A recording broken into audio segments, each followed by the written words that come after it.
Good morning, everybody. It's Monday morning. It's about 6 in the morning. I was pretty excited to get up this morning and work with Ruby. I did a video last night, and so you're not going to see too much difference probably this morning, but wanted to do one, and then I'll get in a few sessions today, and then I'll probably shoot one tonight. And what's really cool is that you guys get to see this very quickly. So you know that I'm not doing anything as far as, when I train her, that you kind of see what's going on. I would do it live if I could, but I've got such poor internet that it's frustrating, the way it glitches and so forth. So I'm recording each session. I'm trying to load it onto Facebook as soon as I can when I get done each time, which puts me about a day behind. And so keep that in mind, and I just wanted you to see if we've made any progress. And like I said, I don't think you'll see a whole lot of difference from what you saw in my last video, but I wanted to record this anyway. And like I said, it's early in the morning, Monday morning. This is session 7. So with that being said, if we're looking at 7 sessions, we're looking at just over an hour total, because each session is about 9 minutes, 10 minutes. So you're looking at an hour to 10 minutes that I've actually spent time with Ruby in training. And so it kind of gives you an idea. I haven't done that much work with her so far.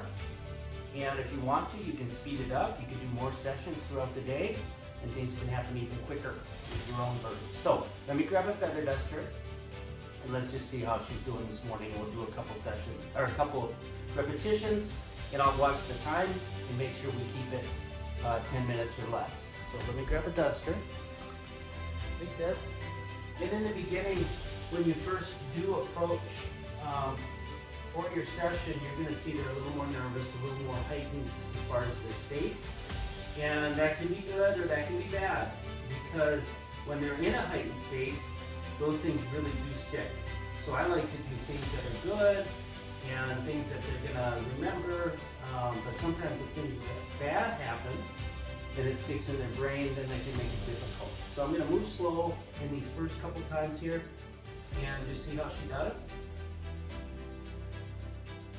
And I want to pet her, like that, and I want to do it with motion, with rhythm.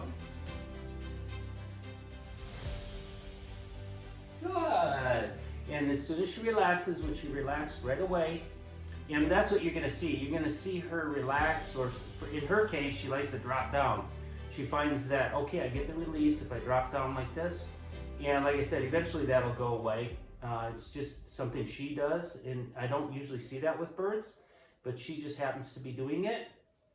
And if that gets her calm, and if she just drops and gets calm, I'm going to release right away so that she does it quicker and quicker. So let me walk up.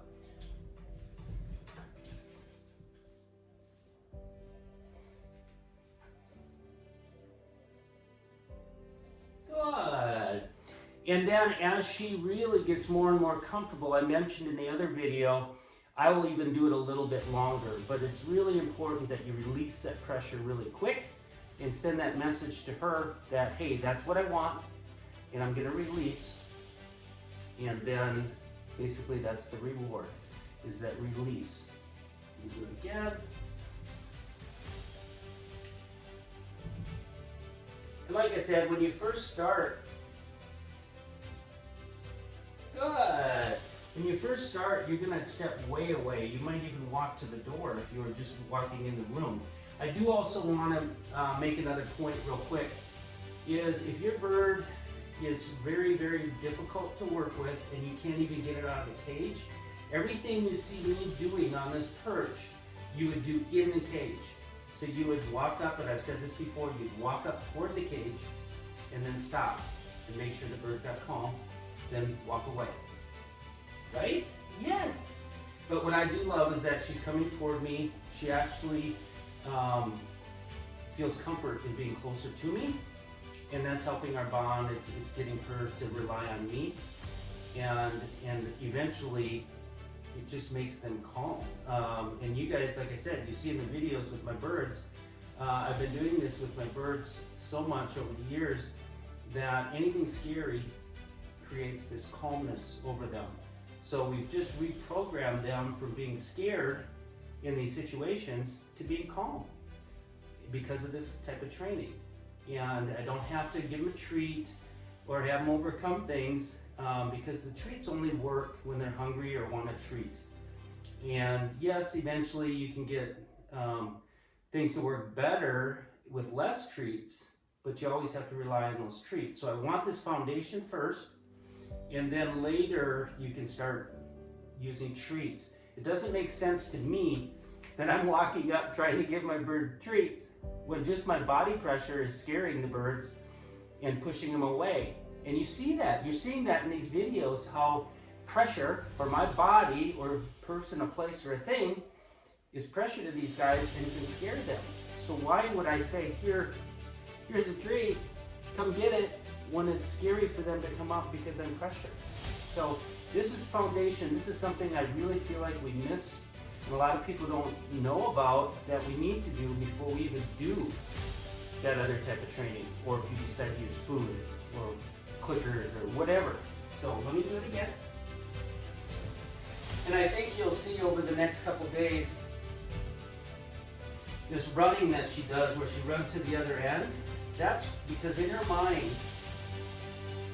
boom, in her mind, like in the wild, she would actually, the first instinct, the first thing that nature or God or whatever gave her in her brain was get away. And it's flight or fight.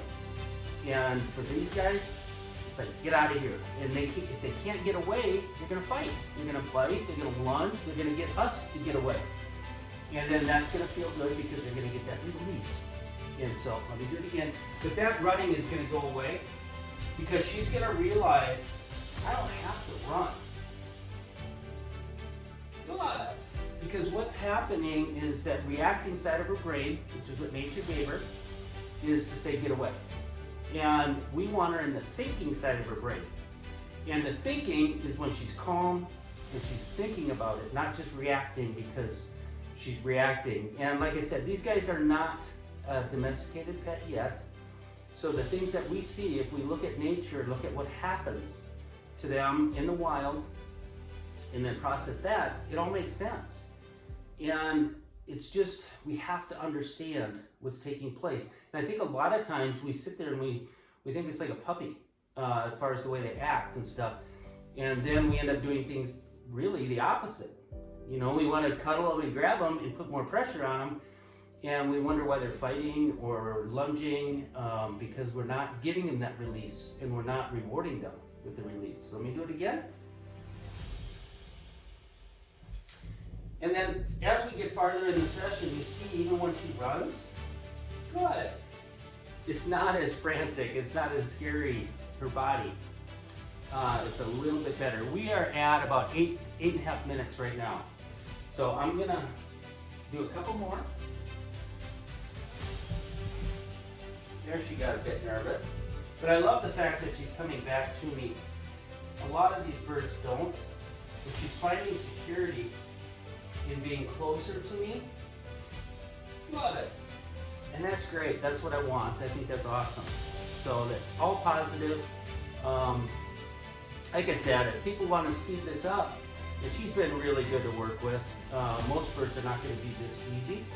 But I had no idea when I started. I just wanted something that I knew would actually bite me, that knew would go after me, because she would attack me when I go to her cage as I was quarantining her, because she wanted us to get away. And she didn't have a lot of interaction toward the end, the last year or two that they had her. And so I feel like she kind of reverted back. She would push people away, and they got to the point where they would not even handle her because they were afraid they were going to get bit. So let me do it again. You see, that time she didn't even run. Good. And I released really quick. I'm going to do it one more time, and we're at almost 10 minutes.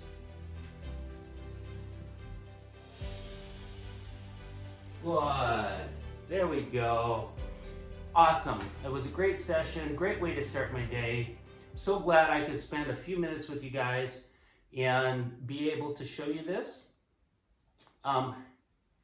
I want to address the elephant in the room. That's this. How many of you guys thought this was real? I did a TikTok and my son actually gave me this tattoo to put on. It's not real. But a lot of you actually thought it was real, and it's not that I want to kid you guys or fool you guys.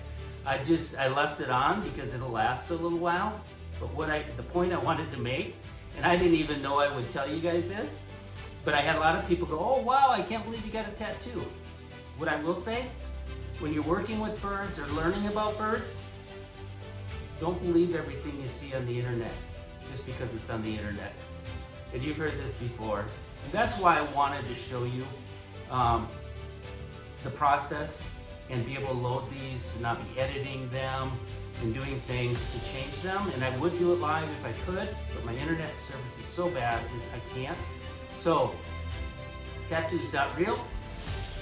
Next time you see me, I won't have a tattoo on my arm because this little guy actually will come off, and it's not real. And I wanted to let you guys know. My brother's been driving me crazy. He's like, "Is that real? How long did it take?" So Dane, it's not real. So keep that in mind, guys. When you see things on the internet or you see training techniques and things and it doesn't make sense or it doesn't look real, sometimes it really isn't. There's things that you're not seeing. And so I hope this helps somebody. Don't feel like you have to train your bird this way. It's just what I do, and it's just what works for me. And I think if I can help a couple people with their birds and make a difference, that's what it's all about. And that's why I want to show you. I'll show you everything. I have nothing to hide. I'm not trying to get you to buy my videos or anything like that. I'm just here to help.